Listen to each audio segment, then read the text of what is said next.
എല്ലാവർക്കും നമസ്കാരം. ഞാൻ ഡോക്ടർ അശ്വതി, കുഞ്ഞുങ്ങളുടെ ഡോക്ടറാണ്. കുഞ്ഞുങ്ങൾക്ക് കട്ടിയാഹാരം കൊടുത്തു തുടങ്ങുമ്പോൾ എന്താണ് കൊടുക്കേണ്ടത്, എങ്ങനെയാണ് കൊടുക്കേണ്ടതെന്ന് നിരവധി സംശയങ്ങളാണ് ഇന്ന് ഒപിയിൽ കേൾക്കുന്നത്. പലപ്പോഴും അത് വളരെ ഡീറ്റെയിൽഡ് ആയിട്ട് പറഞ്ഞു കൊടുക്കാൻ സമയം കിട്ടാറില്ല. അതുകൊണ്ട് തന്നെയാണ് പേരൻസിന് വേണ്ടി, അച്ഛനമ്മമാർക്ക് വേണ്ടി ഒരു simple and complete guide to complementary feeding എന്നുള്ള ഈ ഒരു ചെറിയ വീഡിയോ സീരീസ് സ്റ്റാർട്ട് ചെയ്യാമെന്ന് വിചാരിച്ചത്. എല്ലാവർക്കും welcome to my channel the kids dog studio. അപ്പോൾ കുഞ്ഞുങ്ങൾക്ക് കട്ടിയാഹാരം കൊടുത്തു തുടങ്ങേണ്ടത് എപ്പോഴാണ്?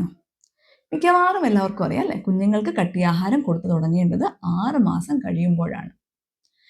ഇങ്ങനെയൊക്കെ പീഡിയാട്രീഷ്യൻസും ആരോഗ്യ വകുപ്പും പറയുമ്പോഴും 6 മാസത്തിന് താഴെ, അതായത് 3-3.5 മാസത്തിൽ വരെ കട്ടിയാഹാരം കൊടുത്തു തുടങ്ങുന്ന ആൾക്കാരെ കാണാറുണ്ട് ഇപ്പോഴും, അത്ര റെയർ അല്ലാതെ. അതുപോലെ തന്നെ 6 മാസത്തിന് ശേഷം, അതായത് 8 മാസം വരെയൊക്കെ കട്ടിയാഹാരം കൊടുക്കാതെ മുലപ്പാലിൽ മാത്രം കണ്ടിന്യൂ ചെയ്യുന്ന പേരൻസിനെ കണ്ടിട്ടുണ്ട്. അപ്പം എന്തുകൊണ്ട് നേരത്തെ തുടങ്ങുന്നു എന്ന് ചോദിക്കുമ്പോൾ വീട്ടിൽ അമ്മ പറഞ്ഞു, അല്ലെങ്കിൽ അമ്മമ്മ പറഞ്ഞു, അല്ലെങ്കിൽ അപ്പുറത്തെ വീട്ടിൽ ആരെങ്കിലും പറഞ്ഞു എന്നൊക്കെയാണ് പലപ്പോഴും നമുക്ക് ആൻസേഴ്സ് കിട്ടാറ്. അതുപോലെ തന്നെ ലേറ്റായിട്ട് സ്റ്റാർട്ട് ചെയ്യുന്നവരുണ്ട്. അതായത് സഫീഷ്യൻറ്റ് ബ്രസ്റ്റ് മിൽക്ക് ഉണ്ട്, അല്ലെ, നന്നായി ബ്രസ്റ്റ് മിൽക്ക് ഉണ്ട്, അപ്പോൾ കുഞ്ഞ് കുറച്ച് നാൾ കൂടെ ബ്രസ്റ്റ് മിൽക്ക് കുടിച്ചോട്ടെ, അല്ലെങ്കിൽ ചിലപ്പോൾ റിലീജിയസ് പർപ്പസിന് വേണ്ടി ഇന്ന സ്ഥലത്ത് കൊണ്ടുപോയി ചോറ് കൊടുക്കണം എന്നുള്ള രീതിക്ക് ഒക്കെ ഡിലേ ചെയ്യുന്ന ആൾക്കാരുണ്ട്. അപ്പോൾ ഒരുപാട് നേരത്തെ ചെയ്യുന്നതും ഒത്തിരി ഡിലേ ചെയ്യുന്നതും നല്ലതല്ല. അപ്പോൾ ഇതെന്തുകൊണ്ട് നല്ലതല്ല എന്നറിഞ്ഞാൽ മാത്രമേ നമ്മൾക്കത് കറക്റ്റായിട്ട് ചെയ്യാൻ പറ്റുള്ളൂ. പുതിയതായിട്ട് ഒരു കുഞ്ഞ് ഒരു വീട്ടിൽ ജനിക്കുമ്പോൾ അതൊരു പാരൻറ്റും കൂടെ ജനിക്കുകയാണ് അല്ലേ. ഒരച്ഛൻ, അമ്മ, നമ്മൾ പറയും totally clueless first time parents അല്ലേ, ക്ലൂലെസ് ഫസ്റ്റ് ടൈം പാരൻസ് എന്നൊക്കെ കളിയാക്കി പറയാറുണ്ട്. അതായത് അവരുടെ ലൈഫ് തന്നെ ചേഞ്ച് ചെയ്യുകയാണ്, ഒരു കംപ്ലീറ്റ് ഒരു വലിയ റെസ്പോൺസിബിലിറ്റി വരികയാണ്. ഒരുപാടധികം അഡ്വൈസ് നമുക്ക് കിട്ടും. പണ്ടൊക്കെ ഓഫ്ലൈൻ ആയിരുന്നു, അതായത് നമുക്ക് വീട്ടിൽ നിന്ന് നാട്ടിൽ നിന്ന് മാത്രമാണെന്നുണ്ടെങ്കിൽ ഇന്നിപ്പോൾ സോഷ്യൽ മീഡിയയിലും ഒരുപാട് സജഷൻസും അഡ്വൈസും ഒക്കെ കിട്ടലുണ്ട്. അതിൽ ചിലതൊക്കെ ശരിയാണ്, എന്നാൽ ചിലതൊക്കെ തെറ്റാണ്. അപ്പോൾ ഇതിൽ ഏതാണ് ശരി, ഏതാണ് തെറ്റ് എന്നെല്ലാം സംശയമായിട്ട് ദിവസവും ആൾക്കാരെ കാണാറുണ്ട്. അപ്പോൾ എൻ്റെ ഈ ഒരു വീഡിയോ, അതായത് കട്ടിയാഹാരം തുടങ്ങുമ്പോൾ അച്ഛനമ്മമാർ അറിയേണ്ട അത്യാവശ്യം കാര്യങ്ങളെല്ലാം വളരെ ഡീറ്റെയിൽ ആയിട്ട് തന്നെ നമുക്ക് പറയാം. ഓക്കെ, അപ്പോൾ കട്ടിയാഹാരം എപ്പോഴാണ് കൊടുത്തു തുടങ്ങേണ്ടത്? മിക്കവാറും എല്ലാവർക്കും അറിയാം, 6 മാസത്തിൽ തന്നെയാണെന്നുള്ളത്. 6 മാസം വരെ കുഞ്ഞിന് മുലപ്പാൽ മാത്രം മതിയാവും. ചില ആൾക്കാർ ഫോർമുല ഫീഡ് ചെയ്യുന്നവരുണ്ടായിരിക്കും, മിക്സഡ് ഫീഡ്, അതായത് ഫോർമുലയും ബ്രസ്റ്റ് മിൽക്കും രണ്ടും കൊടുക്കുന്നതുണ്ടായിരിക്കും. എന്തൊക്കെയാണെന്നുണ്ടെങ്കിലും 6 മാസം വരെ കുഞ്ഞിന് ബ്രസ്റ്റ് മിൽക്ക് മാത്രം മതി. എന്നാൽ അതിനുശേഷം, അല്ലെങ്കിൽ മിൽക്ക് ഫീഡ്സ് മാത്രം മതി, എന്നാൽ അതിനുശേഷം അത് പറ്റില്ല. എന്തുകൊണ്ടാണ്? ഒരുപാട് റീസൺസ് ഉണ്ട്. ഈ 6 മാസം എന്ന് നമ്മൾ പറയുന്നതിന് ഒരുപാടധികം റീസൺസ് ഉണ്ട്. 6 മാസം വരെ കുഞ്ഞിന് മിൽക്ക് ഫീഡ്സ് മാത്രം മതി. കുഞ്ഞിൻ്റെ ഗ്രോത്തിനും ഡെവലപ്മെൻറ്റിനും ആവശ്യമായിട്ടുള്ള എല്ലാ ന്യൂട്രിയൻസും ഈ ബ്രസ്റ്റ് മിൽക്കിലുണ്ട്. എന്നാൽ അതിനുശേഷം അത് പറ്റില്ല. കാരണം അറിയാം, 6 മാസം വരെയുള്ള കുട്ടി എന്താണ്, ഒന്ന് കമിഴ്ന്ന് വീഴും, അല്ലെങ്കിൽ മലർന്ന് വീഴും, ചെറുതായിട്ടൊന്ന് ഇരിക്കാൻ തുടങ്ങും, അത്രയൊക്കെ ഉള്ളൂ.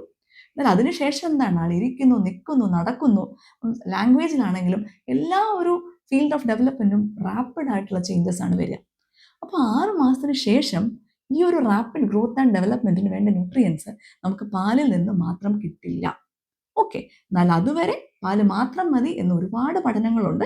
എന്നാൽ അതിനുശേഷം നമുക്കൊരു ന്യൂട്രിയൻ ഗ്യാപ്പ് വരികയാണ്. ഈ ഒരു ഗ്യാപ്പ് ഫില്ല് ചെയ്യാൻ വേണ്ടി നമുക്ക് 6 മാസത്തിൽ കട്ടിയാഹാരം തുടങ്ങണം. അതാണ് ഒന്നാമത്തെ റീസൺ. പിന്നെ 6 മാസത്തിലെ ഡെവലപ്മെന്റൽ മൈൽ സ്റ്റോൺ പറയുകയാണെങ്കിൽ നമുക്കറിയാം, നമുക്കൊന്ന് ശ്രദ്ധിച്ചാൽ അറിയാം, 6 മാസമുള്ള കുഞ്ഞിന് നന്നായിട്ട് ഹെഡ് കൺട്രോൾ വരും. അതുപോലെ തന്നെ ആൾക്ക് ദേ കൻ സിറ്റ് വിത്ത് സപ്പോർട്ട്, അല്ലെ, 2 കൈ ഇങ്ങനെ കുത്തിയിട്ട് ഇരിക്കാൻ പറ്റും. 4 ചുറ്റും നമ്മൾ തലയണയൊക്കെ ഇട്ട് കൊടുത്താൽ അവർക്ക് ഇരിക്കാൻ പറ്റും. അല്ലെങ്കിൽ ഒരു ഹൈ ചെയറിലൊക്കെ അവർക്ക് ഇരിക്കാൻ പറ്റും. ഓക്കെ, അപ്പോൾ നന്നായി ഹെഡ് കൺട്രോൾ കിട്ടും. അതുപോലെ തന്നെ ദേ കൻ സിറ്റ് വിത്ത് സപ്പോർട്ട്. അപ്പം ഇതിനെ ഒരു ഡെവലപ്മെന്റൽ റെഡിനെസ് എന്ന് നമ്മൾ പറയും. ഇത് വളരെ ഇമ്പോർട്ടൻ്റ് ആണ്. കാരണം മാസം തികയാതെ ജനിച്ച കുഞ്ഞുങ്ങളുണ്ട് അല്ലേ, 600 ഗ്രാം 800 ഗ്രാം എന്നൊക്കെ പറഞ്ഞിട്ട് തീരെ വെയിറ്റ് കുറഞ്ഞ് ജനിക്കുന്ന കുഞ്ഞുങ്ങളുണ്ട്.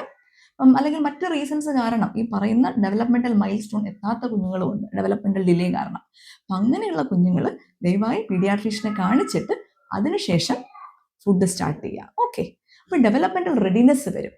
അതാണ് രണ്ടാമത്തെ റീസൺ. നന്നായി ഹെഡ് കൺട്രോൾ വരും, they can sit with support.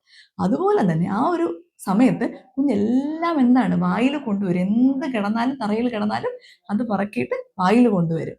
അല്ലെ, ഒരു ഹാൻഡ് മൗത്ത് കോർഡിനേഷൻ അവിടെ വരികയാണ്. അതുപോലെ തന്നെ അവർ ഫുഡിൽ ഇൻട്രസ്റ്റ് ആവുകയാണ്.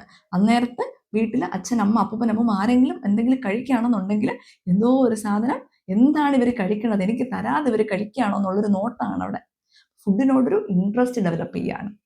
ഹാൻഡ് മൗത്ത് കോർഡിനേഷൻ വരുന്നു, ഫുഡിനോട് ഇൻട്രസ്റ്റ് വരുന്നു. ഇനി ഭക്ഷണം കഴിച്ചു തുടങ്ങിയാലോ, ഈ ഭക്ഷണത്തെ ദഹിപ്പിക്കാനുള്ള എൻസൈംസ് നമ്മുടെ ബോഡിയിൽ, നമ്മുടെ വയറ്റിൽ മെച്ചുവറായി. അതായത് ദഹനത്തിനും വേണ്ട എൻസൈംസ് നമ്മുടെ വയറ്റിനുള്ളിൽ അല്ലെങ്കിൽ ഇൻറ്റസ്റ്റൈനുള്ളിൽ മെച്ചുവറായി. അപ്പം ദഹനവും പ്രോപ്പറായിട്ട് നടക്കും ആ ഒരു സമയത്തിന് ശേഷം. പിന്നെയുള്ള വളരെ ഇമ്പോർട്ടൻ്റ് ഒരു റീസൺ ആണ് നമുക്ക് ടങ് ത്രസ്റ്റ് റിഫ്ലെക്സ് എന്ന് പറയും.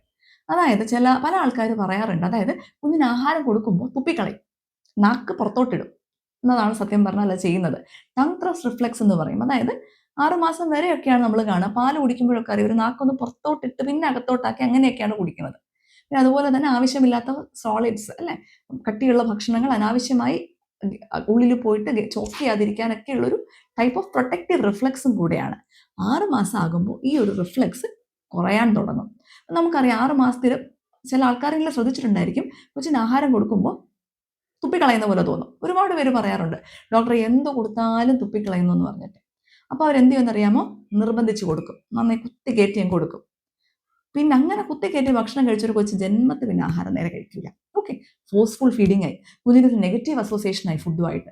പിന്നെ ആ കുട്ടി ആഹാരം കഴിക്കാൻ നമ്മൾ നന്നേ കഷ്ടപ്പെടേണ്ടി വരും. അപ്പോൾ നമ്മൾ അറിയേണ്ട കാര്യം, ഇത് തുപ്പിക്കളയുന്നതല്ല, ഇത് പലപ്പോഴും ഒരു ടങ് ത്രസ്റ്റ് റിഫ്ലെക്സ് ആയിരിക്കാം. കാരണം പാല് കുടിക്കുന്നത് പോലെ അല്ല ഭക്ഷണം കഴിക്കാൻ പഠിക്കേണ്ടത്. അപ്പോൾ ചൂയിങ് എന്ന് പറയുന്നത് വേറൊരു സ്കില്ലാണ് അല്ലേ. അപ്പം അത് കുട്ടി ഈ ഒരു റിഫ്ലെക്സ് കുറഞ്ഞ് അത് ഡെവലപ്പ് ചെയ്ത് വരുന്നതേ ഉള്ളൂ ആ സമയത്ത്. അപ്പം തുടക്കത്തിൽ ഈ തുപ്പിക്കളയുന്നു എന്ന് വിചാരിക്കുന്നത് ശരിക്കും തുപ്പിക്കളയുന്നതായിരിക്കില്ല, ഒരു ടങ് ത്രസ്റ്റ് റിഫ്ലെക്സ് ആണ് ആ നമ്മൾ കാണുന്നത്. ഓക്കെ, അപ്പം ഇത്രയും അധികം റീസൺസ് ആണ്. അതായത് ഒരു ന്യൂട്രിയൻ ഗ്യാപ്പ് വരുന്നുണ്ട്, പിന്നെ ഡെവലപ്മെന്റിൽ റെഡി ആവുന്നുണ്ട്, നല്ല നെക്ക് കൺട്രോൾ വരുന്നുണ്ട് അല്ലേ, ഒരു സിറ്റ് വിത്ത് സപ്പോർട്ട് എന്ന് പറഞ്ഞാൽ മൈൽ സ്റ്റോൺ അറ്റൈൻ ചെയ്യുന്നുണ്ട്, ഹാൻഡ് മൗത്ത് കോർഡിനേഷൻ വരുന്നുണ്ട്, ഫുഡിനുള്ള ഇൻട്രസ്റ്റ് വരുന്നുണ്ട്, ടങ് ത്രസ്റ്റ് റിഫ്ലെക്സ് കുറയാൻ തുടങ്ങുന്നുണ്ട്, നമ്മുടെ ദഹനത്തിന് ആവശ്യമായുള്ള എൻസൈംസ് എല്ലാം നമ്മുടെ ബോഡിയിൽ നന്നായിട്ട് മെച്ചുവർ ആവുന്നുണ്ട്. അപ്പം ഇത്രയും അധികം റീസൺസ് കാരണമാണ് നമ്മൾ 6 മാസത്തിൽ കട്ടിയ ആഹാരം തുടങ്ങാമെന്ന് പറയുന്നത്. ആരെങ്കിലും അതിന് മുന്നെയോ, എന്നാൽ മുന്നെയാണ് എപ്പോഴും പ്രശ്നം, മുന്നെയാണ് കോമൺ ആയിട്ട് കാണുന്നത്, മുന്നെയോ ശേഷമോ തുടങ്ങാമെന്ന് പറഞ്ഞാലും ഇങ്ങനെയല്ല, പറ്റില്ല, ഇത്രയൊക്കെ റീസൺസ് ഉണ്ട്, അതുകൊണ്ട് 6 മാസത്തിലേ തുടങ്ങാമെന്ന് സ്ട്രോങ് ആയിട്ട് പറയാൻ നമുക്ക് പറ്റണം. ഓക്കെ,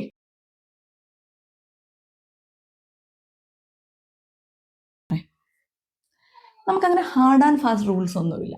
സാധാരണ നമ്മൾ നമ്മുടെ നാട്ടിൽ തുടങ്ങി കാണാറുള്ള സാധനം എന്ന് പറയുമ്പോൾ ചോറ് തുടങ്ങാറുണ്ട്, അതുപോലെ റാഗി അല്ലെ, കുറുമ്പുല്ല്, മുത്താറി, പുല്ല്, കൂരക്, ഇത് പല പല ഏരിയയിൽ പല പല പേരാണ് അതിന് പറയുക. അപ്പം വളരെ കോമൺ ആയിട്ട് നമ്മൾ ട്രഡീഷണലി നമ്മൾ കാണുന്ന ഒരു സാധനം റാഗിയാണ്. പക്ഷെ റാഗി തന്നെ തുടങ്ങണമെന്ന് യാതൊരു നിർബന്ധവും ഇല്ല. യൂഷ്വലി നമ്മൾ 3 ഓപ്ഷൻസ് ആണ് കൊടുക്കാറ്. ഒന്ന് സീരിയൽസ്, ചോറ്, ധാന്യം അല്ല, ചോറ്, അതുപോലെ തന്നെ റാഗി, അതൊക്കെയാണ് സീരിയൽസിൽ വരിക. 2 ഫ്രൂട്ട്സ്, മാഷ്ഡ് ആയിട്ടുള്ള ഫ്രൂട്ട്സ്, മാഷ്ഡ് ആയിട്ടുള്ള വെജീസ്.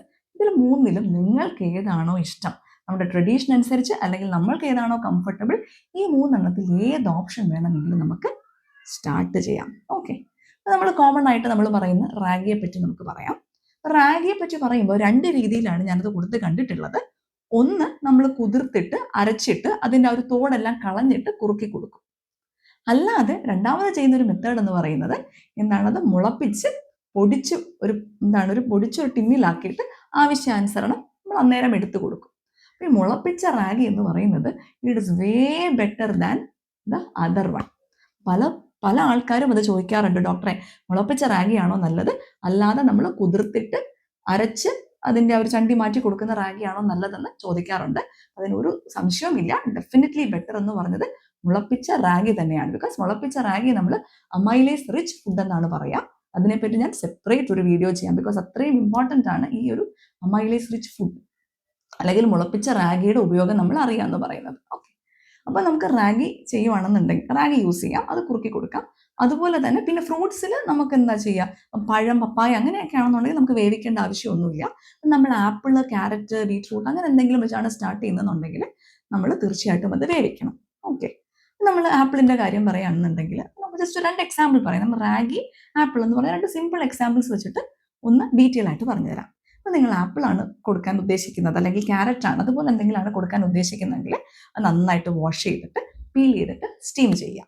ഓക്കെ. അപ്പം പലപ്പോഴും അടുക്കളയിൽ കയറാത്ത ആൾക്കാരുണ്ടായിരിക്കും. ആദ്യമായിട്ട് കുഞ്ഞാവുമ്പോൾ അടുക്കളയിലൊക്കെ കയറുന്ന ആൾക്കാരുണ്ടായിരിക്കും. അപ്പോൾ അവർക്കും കൂടെ വേണ്ടി പറയുകയാണ്, ജസ്റ്റ് വെള്ളത്തിലിട്ട് പ്രഷർ കുക്ക് ചെയ്തെടുക്കരുത്. You have to steam it. അതുപോലെ വെറുതെ പച്ചയ്ക്കും മിക്സിയിലെടുത്ത് അരച്ചെടുക്കരുത്. ഓക്കെ. ഈ മിക്സിയിൽ അരയ്ക്കുന്ന ഒരു വലിയ പ്രശ്നമാണ്, അത് പറയാം കേട്ടോ.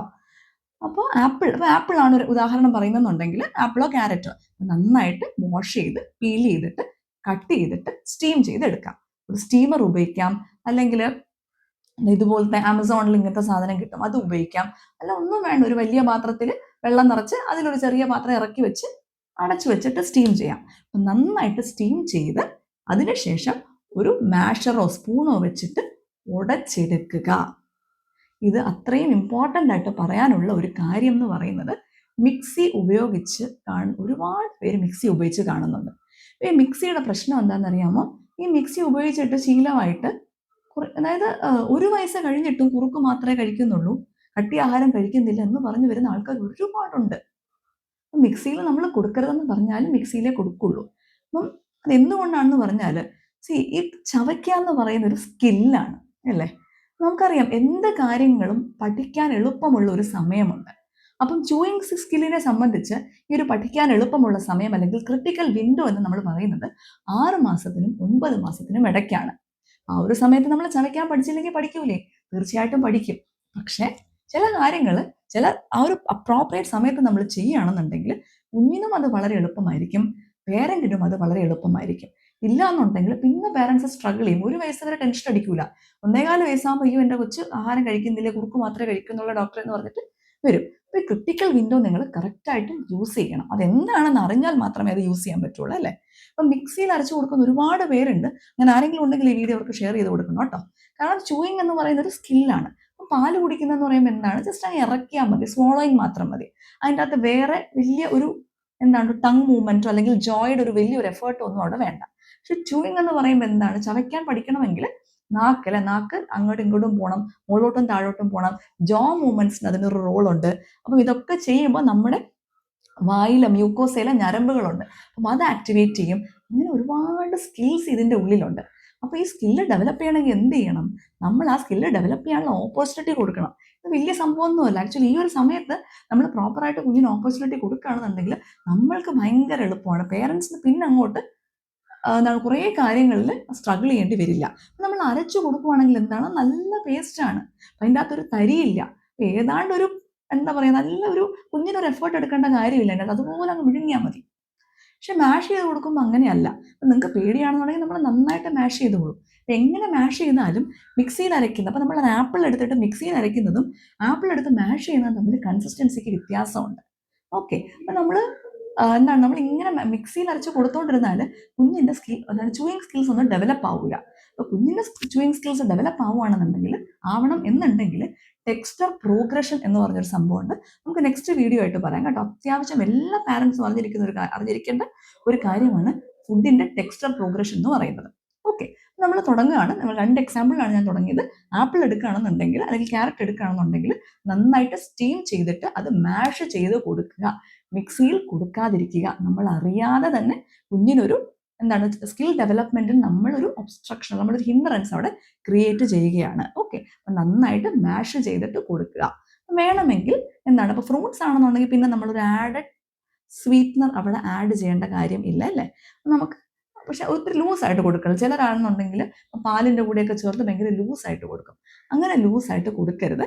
ഒരു നമുക്ക് 6-ാം മാസത്തിൽ നമ്മൾ ഭക്ഷണം തുടങ്ങുമ്പോൾ അതിനൊരു കൺസിസ്റ്റൻസി നമ്മൾ പറയും. അതായത് ഒരു സ്പൂണിൽ, ഇപ്പോൾ കുറുക്കാണെങ്കിലോ അത് എന്താണെങ്കിലും അതെ, ആപ്പിൾ ആണെങ്കിലോ ക്യാരറ്റ് ആണെങ്കിലോ നമ്മൾ സ്പൂണിൽ എടുത്തിട്ട് ആ സ്പൂൺ ഒന്ന് ചെറുതായിട്ട് കമിഴ്ത്തുമ്പോൾ ജസ്റ്റ് ഒന്ന് ഡ്രിപ്പ് ഓഫ് ചെയ്യാവുള്ളൂ, ജസ്റ്റ് ഒന്ന് കട്ടിക്ക് ഒന്ന് താഴെ വീഴാവുള്ളൂ. ഓക്കെ. ഇപ്പോൾ ചിലർ റാഗിയൊക്കെ കൊടുക്കുന്ന കണ്ടുകൊണ്ട് ഭയങ്കര ലൂസായിട്ട് കൊടുക്കും. അങ്ങനെ കൊടുക്കരുത്. ബിക്കോസ് അങ്ങനെ ലൂസായിട്ട് കൊടുത്താൽ അത് അത്രയും ന്യൂട്രിയൻ റിച്ച് അല്ല. കുഞ്ഞു വയറാണ്. കുഞ്ഞു വയറിൽ ഒരുപാട് കൊടുക്കാൻ പറ്റില്ല അല്ലേ? അപ്പോൾ കൊടുക്കുന്ന ഭക്ഷണം മാക്സിമം ന്യൂട്രിയൻ ഡെൻസ് ആയിട്ട് കൊടുക്കുക. അങ്ങനെ കൊടുക്കുമ്പോഴാണ് കുഞ്ഞിന് ആവശ്യത്തിന് കാലറി കിട്ടുകയും കുഞ്ഞിൻ്റെ ഗ്രോത്ത് ആൻഡ് ഡെവലപ്മെൻറ്റിന് ആവശ്യമായിട്ടുള്ള ന്യൂട്രിയൻ്റ് അവിടെ കിട്ടുകയും ചെയ്യുന്നത്. ഓക്കെ. അപ്പോൾ ആപ്പിളൊക്കെ ആണെന്നുണ്ടെങ്കിൽ അങ്ങനെ കൊടുക്കുക. റാഗി ആണെങ്കിലും കുറുക്കി കൊടുക്കുക. അപ്പോൾ നമുക്ക് എല്ലാവർക്കും അറിയാം ഇപ്പോൾ സോൾട്ട് ഷുഗർ ആഡ് ചെയ്യരുതെന്നുള്ളത് അല്ലേ? അതിനെപ്പറ്റി വേറൊരു വീഡിയോ ഡീറ്റെയിൽ ആയിട്ട് ചെയ്യാം. അപ്പോൾ കുഞ്ഞിന് ആഡഡ് ആയിട്ട് അവർക്ക് ഷുഗർ ആവശ്യമില്ല. അപ്പോൾ കുഞ്ഞുങ്ങളെ നമ്മൾ സൂപ്പർ ടേസ്റ്റേഴ്സ് എന്നാണ് വിളിക്കുക. അതായത് കുഞ്ഞുങ്ങളുടെ നാക്കിൽ രസമുകുളങ്ങൾ അല്ലെങ്കിൽ പാപ്പില എന്ന് പറയുന്നത് നമ്മുടെ നാക്കിനേക്കാളും കൂടുതലാണ്. ഓക്കെ, അതായത് നമ്മൾ ചെറുതായിട്ട് ഫീൽ ചെയ്യുന്ന മധുരം അവർക്ക് വലുതായിട്ട് ഫീൽ ചെയ്യും. ഓക്കെ, അപ്പൊ അങ്ങനെ നമ്മൾ നമ്മുടെ ടേസ്റ്റിനാണ് അല്ലേ. ഇപ്പൊ കുഞ്ഞുങ്ങൾക്ക് ഭക്ഷണം ഉണ്ടാക്കുമ്പോൾ എന്താ ചെയ്യുക? ഇപ്പൊ കുറുക്ക് ഉണ്ടാക്കുകയാണ്. ഇപ്പൊ കുറുക്ക് ഉണ്ടാകുമ്പോൾ അതിൻ്റെ അകത്ത് ശർക്കര ഇടും, പനങ്കൽക്കട ഇടും, അല്ലെങ്കിൽ പഞ്ചസാര ഇടും. എന്നിട്ട് നമ്മൾക്ക് മധുരം ഓക്കെ ആണോ എന്ന് വിചാരിച്ചിട്ടാണ് നമ്മൾ കുഞ്ഞുങ്ങൾക്ക് കൊടുക്കുന്നത്. അപ്പൊ നമ്മൾ നമ്മുടെ ടേസ്റ്റിനനുസരിച്ചിട്ട് കുഞ്ഞിനെ അഡാപ്റ്റ് ചെയ്യല്ല വേണ്ടത്. അപ്പൊ കുഞ്ഞുങ്ങൾക്ക് നമ്മൾ ചെറിയ മധുരം കൊടുക്കുമ്പോഴും ഇവർക്ക് ഈ പാപ്പിലെ കൂടുതലായത് കാരണം അവർക്ക് പലപ്പോഴും അത് വലിയ മധുരമായിട്ടാണ് ഫീൽ ചെയ്യുന്നത്. അതുകൊണ്ട് തന്നെ കുഞ്ഞിന് എന്താണ് ആ ഒരു സ്വീറ്റ് ഫുഡ് അല്ലെങ്കിൽ മധുരമുള്ള ഫുഡിനോടുള്ള ഒരു ഇഷ്ടം കൂടുതൽ വരും. നമുക്കറിയാം ലൈഫ് സ്റ്റൈൽ ഡിസീസ് ഒരുപാട് കൂടുതലാണ്. അതുകൊണ്ട് തന്നെ നമ്മൾ ഈ ഒരു ഹാബിറ്റ് പഞ്ചസാര കൊടുക്കാൻ പാടില്ല അല്ലെങ്കിൽ ഒരുപാട് മധുരം കൊടുക്കാൻ പാടില്ല എന്ന് പറയുന്നത് തന്നെ കുഞ്ഞിന് ആ ഒരു സ്വീറ്റ്നെസ് അല്ല സ്വീറ്റ് ടങ് വരാതിരിക്കാൻ വേണ്ടിയാണ്. Okay, so again back to our topic. കുറച്ചൊന്ന് ഡീവിയേറ്റ് ചെയ്ത് പോയി. അപ്പോൾ റാഗി ആണെങ്കിലും അത് ആപ്പിൾ ആണെങ്കിലും നമ്മൾ എങ്ങനെയാണ് സ്റ്റാർട്ട് ചെയ്യേണ്ടതെന്ന് പറയുന്നത് ആദ്യം ഒരു സിമ്പിൾ ഗൈഡ്, ഇത് ഹാർഡ് ആൻഡ് ഫാസ്റ്റ് റൂൾ ഒന്നുമല്ല, എന്നാൽ എളുപ്പത്തിൽ മനസ്സിലാക്കാനുള്ള ഒരു ഗൈഡാണ്. അതായത് നമുക്ക് ഒരു 2-3 സ്പൂൺ എടുക്കാം, 2-3 ടീസ്പൂൺ എടുക്കാം അല്ലേ. 3 ടീസ്പൂൺ ആണ് നമ്മളൊരു ടേബിൾ സ്പൂൺ എന്ന് പറയുന്നത്. ആദ്യം തുടങ്ങുമ്പോൾ നമ്മൾ എന്ത് ഫുഡാണോ സെലക്ട് ചെയ്ത് വെക്കുന്നത് അത് പ്രോപ്പർ കൺസിസ്റ്റൻസിയിൽ, അതായത് ഒരു സ്പൂണിൽ എടുത്ത് ആ സ്പൂൺ ചെറുതായിട്ടൊന്ന് കമിഴ്ത്തിയാൽ അത് ഡ്രിപ്പ് ചെയ്തേ പോകാവുള്ളൂ. ആ ഒരു കൺസിസ്റ്റൻസിയിൽ ഉണ്ടാക്കിയിട്ട് 2-3 ടീസ്പൂൺ സ്റ്റാർട്ട് ചെയ്യാം. ആദ്യത്തെ ദിവസം നമ്മൾ രാവിലെ മാത്രം കൊടുത്തു നോക്കുക. ഭക്ഷണം എപ്പോഴും രാവിലെ കൊടുക്കുക, പുതിയ ഭക്ഷണം എപ്പോഴും രാവിലെ കൊടുക്കുക. ഓക്കെ, ആദ്യത്തെ ദിവസം നമ്മൾ 2-3 ടീസ്പൂൺ രാവിലെ കൊടുക്കുക. വൈകുന്നേരം വേണമെങ്കിലും കൊടുക്കാം. സാധാരണ ഞാൻ എൻ്റെ പേഷ്യൻസിനോട് പറയുന്നത് പോലെയാണ്, ഞാൻ എൻ്റെ പേരൻസിനോട് പറയുന്നത് പോലെയാണ് പറയുന്നത്. ആദ്യത്തെ ദിവസം നിങ്ങൾ 2-3 ടീസ്പൂൺ കൊടുക്കുക, അത് മതി. രണ്ടാമത്തെ ദിവസം എന്ത് ചെയ്യണം? ഇതേ ഭക്ഷണം തന്നെ രാവിലെ ഒരു ടേബിൾ സ്പൂൺ കൊടുക്കുക, വൈകുന്നേരം ഒരു ടേബിൾ സ്പൂൺ കൊടുക്കുക. മൂന്നാമത്തെ ദിവസം എന്ത് ചെയ്യും? നമുക്ക് ഒന്നെങ്കിൽ സെയിം ഫുഡ് കൊടുക്കാം, അല്ല എന്നുണ്ടെങ്കിൽ നമുക്ക് പുതിയൊരു ഫുഡ് കൊടുക്കാം. അതായത് ആപ്പിളിലാണ് സ്റ്റാർട്ട് ചെയ്യുന്നതെന്നുണ്ടെങ്കിൽ നമുക്ക് രണ്ടാമത്തെ ദിവസം റാഗിയോ ബനാനയോ അല്ലെങ്കിൽ പപ്പായോ എന്തെങ്കിലും ക്യാരറ്റോ എന്തെങ്കിലും ഒരു ഫ്രൂട്ട് കൊടുക്കാം. ഓക്കെ, അത് രാവിലെ കൊടുക്കണം. പുതിയ ഫുഡ് എപ്പോഴും രാവിലെ കൊടുക്കുക. എന്നിട്ട് വൈകുന്നേരം എന്ത് ചെയ്യണം? നമ്മൾ നേരത്തെ കൊടുത്ത ഫുഡ് ഏതാണോ അത് ഒന്ന് കൊടുത്തു നോക്കാം. അപ്പം പണ്ട് നമ്മൾ 3 ഡേ റൂൾ എന്ന് പറഞ്ഞൊരു കൺസെപ്റ്റ് പറയുമായിരുന്നു. അതായത് കുഞ്ഞിന് ഒരു പുതിയ ഭക്ഷണം സ്റ്റാർട്ട് ചെയ്യുമ്പോൾ 3 ദിവസം അതേ ഭക്ഷണം തന്നെ തുടരുക, 4ാമത്തെ ദിവസം പുതിയ ഭക്ഷണം കൊടുക്കുക എന്നുള്ളത്. ഇപ്പോൾ അത് അത്രയും ഇത് കുറച്ചൊരു ഔട്ട്ഡേറ്റഡ് ആയി. ഇപ്പോൾ പറയുന്നത് നമുക്കൊരു എവറി 1 to 2 ഡേയ്സ് തന്നെ നമുക്കൊരു പുതിയ ഫുഡ് സ്റ്റാർട്ട് ചെയ്യാം. പക്ഷെ എന്തെങ്കിലും ഒരു ഫാമിലി ഹിസ്റ്ററി ഓഫ് അലർജി നിങ്ങളുടെ വീട്ടിലുണ്ട്, അപ്പോൾ വീട്ടിലൊരു എഗ് അലർജി ഉണ്ട്, അല്ലെങ്കിൽ പീനട്ട് അലർജി ഉണ്ട്, അല്ലെങ്കിൽ നട്ട്സിന് എന്തെങ്കിലും അലർജി ഉള്ളവരാണ് വീട്ടിലുണ്ടെന്നുണ്ടെങ്കിൽ അങ്ങനത്തെ ഫുഡ് നമ്മളൊരു 3 ദിവസം ഒബ്സർവ് തന്നെ ചെയ്യും. ഒബ്സർവ് ചെയ്തിട്ട് വേണം 3 ദിവസം കണ്ടിന്യൂസ് ആയിട്ട് കൊടുത്തിട്ട് ഒബ്സർവ് ചെയ്യണം എന്തെങ്കിലും അലർജിയോ റിയാക്ഷനോ ഉണ്ടെന്ന് അറിയാൻ വേണ്ടി. ഓക്കെ, അപ്പം ആദ്യത്തെ ദിവസം നമ്മൾ ഒരു ടേബിൾ സ്പൂൺ കൊടുത്തു, അല്ലെങ്കിൽ 2-3 ടീസ്പൂൺ കൊടുത്തു. രണ്ടാമത്തെ ദിവസം അതേ ഫുഡ് തന്നെ രാവിലെയും ഒരു ടേബിൾ സ്പൂൺ കൊടുത്തു, വൈകുന്നേരം ഒരു ടേബിൾ സ്പൂൺ കൊടുത്തു. പിന്നെ അടുത്ത ദിവസം നമ്മൾ പുതിയൊരു ഫുഡ് ഇൻട്രൊഡ്യൂസ് ചെയ്തു. ഓരോ ദിവസവും 2-3 ടീസ്പൂൺ വെച്ചിട്ട് കുഞ്ഞ് കഴിക്കുന്നതിനനുസരിച്ചിട്ട് അളവ് കൂട്ടി കൂട്ടി കൂട്ടി കൊടുക്കുക. അങ്ങനെ 6 മുതൽ 8 മാസം വരെ പ്രായമുള്ള ഒരു കുഞ്ഞ് എത്ര വരെ കൊടുക്കാം? ഏതാണ്ട് അരക്കപ്പ്, ഒരു അരക്കപ്പ് എന്ന് പറയുമ്പോൾ ഒരു 120-125 ml. ഓക്കെ, അതുവരെ കൊടുക്കാം. ഓക്കെ, അപ്പൊ സ്ലോ ആയിട്ട് സ്റ്റാർട്ട് ചെയ്യാം. എവറി 1 to 2 ഡേയ്സ് പുതിയ പുതിയ ഫുഡ് ഇൻട്രൊഡ്യൂസ് ചെയ്യാം. പിന്നെ അതുപോലെ തന്നെ allergy, family history of allergy ഉള്ള ആൾക്കാരാണെന്നുണ്ടെങ്കിൽ ആ ഫുഡ് നമ്മളൊരു പീഡിയാട്രീഷ്യന്റെ ഹെൽപ്പോട് കൂടി സജഷനോട് കൂടി സ്റ്റാർട്ട് ചെയ്യാം. ഏർലി ഇൻട്രൊഡക്ഷൻ തന്നെയാണ് കേട്ടോ. അലർജൻസ് ഉണ്ടെന്നുണ്ടെങ്കിൽ പണ്ട് നമ്മൾ ഡിലേ ചെയ്യാം. മുട്ടയൊക്കെ പണ്ട് 9ാം മാസം കഴിഞ്ഞ് കൊടുത്താൽ മതിയെന്ന് പറയും. ഇപ്പം അങ്ങനെയൊന്നുമല്ല. അനിമൽ പ്രോട്ടീൻ ഇൻട്രൊഡ്യൂസ് ചെയ്യാൻ വേണ്ടി നമ്മൾ ഒരിക്കലും 9 മാസത്തിന് മുകളിൽ വെയിറ്റ് ചെയ്യേണ്ട കാര്യമില്ല. അതും നമുക്ക് 6 മാസം കഴിയുമ്പോൾ എപ്പോൾ വേണമെങ്കിലും നമുക്ക് സ്റ്റാർട്ട് ചെയ്യാവുന്നതാണ് അല്ലേ. അപ്പോൾ പതുക്കെ പതുക്കെ കുഞ്ഞിൻ്റെ അളവിനനുസരിച്ചിട്ട് കൂട്ടി കൂട്ടി 8ാം മാസമാകുമ്പോൾ ഒരു അര കപ്പ് വരെ എത്തിക്കാൻ നോക്കാം. അത് കഴിഞ്ഞിട്ട് ഒരു 9 to 11 months ആകുമ്പോൾ വീണ്ടും കൂട്ടുക. ഒരു 9 to 11 months ആയ കുട്ടി എന്ന് പറയുന്നത് ഏതാണ്ട് ഒരു 1/2 മുതൽ 3/4 കപ്പ് വരെ കഴിക്കും. 1 വയസ്സാകുമ്പോൾ ഏതാണ്ട് 1 കപ്പ് വരെ കഴിക്കാറാകും. ഇതൊരു ഒരു ജനറലൈസ്ഡ് റൂളാണ്. എല്ലാ കുഞ്ഞുങ്ങളും ഒരുപോലെ അല്ല. നമ്മൾ ചെയ്യേണ്ട കാര്യം എന്താണ്? അവർക്ക് ആസ് എ പേരൻറ്റ് നമ്മൾ ചെയ്യേണ്ട കാര്യം അവർക്ക് വേരിയഡ് ആയിട്ടുള്ള ഫുഡ് കൊടുക്കുക. അവർക്ക് എന്താണ് 2 3 ദിവസം കൂടുന്തോറും പുതിയ പുതിയ ഫുഡുകൾ ട്രൈ ചെയ്തുകൊണ്ടിരിക്കുക.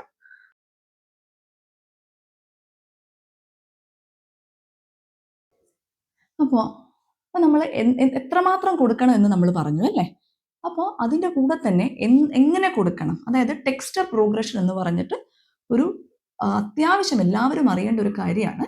അതായത് ആദ്യം നമ്മൾ മാഷ്ഡ് നിന്ന് തുടങ്ങി, പിന്നെ എന്താണ് ലംപി ഫുഡ്സ്, അതുപോലെ തന്നെ ഫിംഗർ ഫുഡ്സ് എന്നൊക്കെ പറഞ്ഞിട്ട് ഒരു ടെക്സ്ചർ പ്രോഗ്രഷൻ ഉണ്ട്.